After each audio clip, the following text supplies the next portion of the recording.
you know, I keep wondering whether I am the only one who grew up with very strict parents or from a home where like certain things were not allowed, like a lot of things were so illegal. Because I've had friends who are like, my dad has never touched me, my mom has never touched me. So the trauma, I mean, the traumas that have not okay, not like bad trauma, but the way we were disciplined, I don't know whether it's a thing like I would pass over to my kids.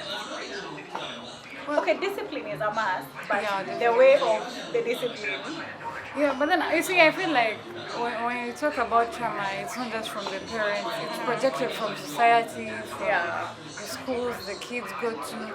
Because I think personally, I grew up with a very strict dad. Like my dad was very strict. Okay, not like strict, but he was so tough. He Yeah. would literally punish you for the slightest mistakes.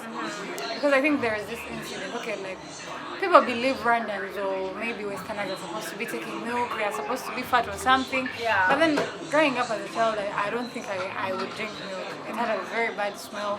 I wouldn't take butter.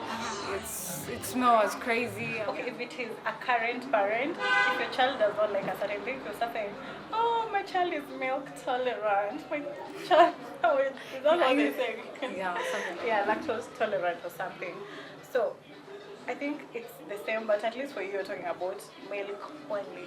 For me, I think the biggest trauma I have had as a child is homework. Homework, like schoolwork. To my parents, especially my dad, passing was not like a discussion. It's not something to discuss about. You have to pass. You have to do so well. I remember my dad would teach me, like he'd come home with homework, and trust me, sometimes he'll be like, "Where were you when the teacher was teaching?" Blah blah blah, and it will end up like war, like really beating you. And sometimes it would scare me so much to a point where, like, even if I know something, I would be afraid to say the answer because I don't even know whether it is the right thing to say or no. And then my dad would be a person. You see, during holidays, you think it's playtime. You think when like it's holiday time, it's time kids to play. yeah. My dad would make for me a timetable. And not only me, like even with my sisters, would make us timetable and put it there, you know, and you're supposed to follow it. Guess what he would buy? He would go like to bookshops and buy test papers, question papers. Okay? So you go to your timetable and check what do I have today? I have English. You sit down with a paper, you do the English paper, and he will come back and mark. So there's this time like where you're sneaking out to play with kids. My friends would warn me like very earlier, like, hey Purity, your dad is coming back to like to Like, the but house then and for into example, the books. I feel like your dad was like a bit, better because like imagine he was doing so much for you to let you pass. But then imagine my dad would only take you to school. All he needs is the report card having first position. Like all he needs. During holidays, he doesn't care. Like the only he even come. Maybe your dad would help you with homework. He'd be like all this and this. Yeah. My dad would bring you textbooks like this level, put them there. He doesn't care whether it's your level or not your level. You will still have to pass. Then like you be the second position, he would be like, what is that first kid eating that you're not eating? Exactly. So like Yeah. my dad was obsessed with the first position to the extent that even when I went to high school, where we don't have first position or anything, Yeah. he would be like, how come you're not seeing first position? Like, no Yeah. matter how much you've passed, Yeah. fact that you're not having first position, it's not making sense. Yeah. Yeah, that's the point. Like, Man, you're saying at least would help. You think to me it was not helping. To me, it used to feel like torture. Because I'll be like, sometimes I wouldn't even do homework from school. So that when I come back home, I'll be like, you know what, I'm done with homework, you know? I'm done with homework. Because I know the moment we sit down to do homework, I'll end up being beaten. Like, beaten so badly, like, every time. So what I did, at least, yeah, and there's also that part of holiday time, like I didn't really, how can I say, of course I used to snake. I used to be also that child who knows how to snake and whatever. You know, at least you've done your part, you do it very early, you do it very fast, then go play. Because if he finds you actually red-handed, the first thing will be like, Did you finish my work? And so go for revision and find like you did wrong things and you're outside playing when you've done the wrong thing. I think for me that is what I hated the most. But guess what? Let me shock you. It is funny how you always pass the trauma to your children. Because I have to my kids, actually, like unknowingly. Because my kids come with homework and we're going through the homework and I'm like, why the hell? Okay, where were you when the teacher was teaching?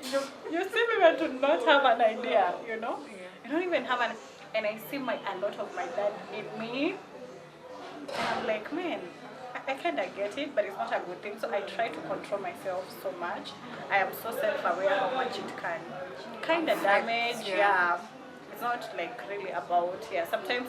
And I realize, and actually being very slow or like, I don't know, being slow to anger kind of makes a child to calm down and actually understand. But when you're yelling and yelling and yelling, like constantly, they actually don't get it because they're concentrating on not being beaten or something like that. So Then I feel like parents should focus on on making their children better like day by day instead of making them traumatized, because trust me, trauma is the worst thing any child would have, because it takes so long to get off your head. Like it takes so long. Because I think personally when I was in, I think P1 or P2 or something, because this is not like even a parent trauma, it was like coming from my fellow students. Well, you see, I think that's the reason why I used to hate my diastema. So you be in class, then you'll be laughing, then someone is looking at you in some kind of way. Then they'll be like, man, your teeth. But like, you see, all the time I would be laughing, I would be like covering my, you feel like that kind of trauma because people are judging you, people are like, oh, your teeth, oh, you need to get braces, oh, this or that. and you can't tell your dad about it. Yeah, because actually, my dad is the worst person to tell you a problem about school. Yeah. Because one day, I think I was having hair because, okay, my head looks small with hair, but it actually has some kind of shape. Yeah. So I told my dad, Daddy, I'm tired of trimming off my hair. Like, okay, maybe if I'm to trim, let me leave some part of hair. Because kids at school are like, I have a bad head. My dad is like, who told you you have a bad head? Or, and besides, if you have a bad head, did you go to show off your head? Right, that was crazy. So, I feel like traumas come from different places, but it took me a long time to embrace the diastema. Like, every time I would be laughing, I am covering my mouth. Then okay, I think when I've grown up, that's when I've realized like it's something I don't want to change. Because I would actually change it as well if I want to, because there are braces and all that. But then I've learned to embrace it because I actually love it now. But then for my head, my dad will not understand that I don't have to trim hair because, bruh, I have a very funny head shape. Like, it looks awkward without hair. But then every time I would tell my dad, like, this thing traumatized me the entire primary school. That's why for some reason, I thank my dad for taking me to my secondary school because they used to plain hair. So I would grow my hair, no one would even get to recognize that I have some weird head. At least for you, okay, yours, I feel for you more because it's about physical, because physical is a lot of like self-esteem, comes with a lot of self-esteem.